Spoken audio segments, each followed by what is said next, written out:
পেখম রানী মানে মানে সাধারণত নিউবর্ন বেবি বা বেবি যারা 1 ইয়ারের নিচে যারা, তারা তো সাধারণত মা ঘেঁষা হয়, মায়ের সাথে শুতে ভালোবাসে। আমার বেবি আবার ছোটো থেকেই বাবা প্রিয়সী, খুব বাবাকে ভালোবাসে। ও বাবার সাথে শুতে এরকম করে খুব ভালোবাসে, মানে আমি ঘুম পাড়াতে পারি না, কিন্তু ওর বাবা ঘুম পাড়িয়ে দেয়।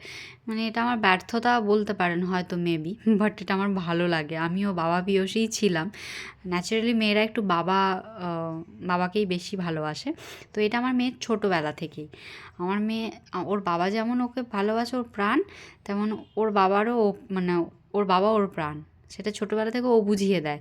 ডে 1 থেকে ওর বাবার কাছে ও এইভাবে একদম কোলের কাছে ঢুকে এইভাবে ঘুমোয়, আর কিচ্ছু লাগে না। আমাকে ঘুম পাড়াতে গেলে ওকে নাচাতে হয়, শোয়াতে হয়, ঘোরাতে হয়। ওর বাবার কাছে এরকম জাস্ট এইভাবেই ও ঘুমিয়ে পড়ে।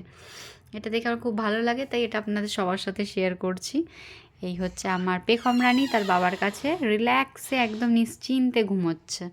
ও কিন্তু এটা ঘুমোচ্ছে, একটা চোখ ওর খোলা আছে, বাট ওটাও ঘুমোচ্ছে। তো এই হলো।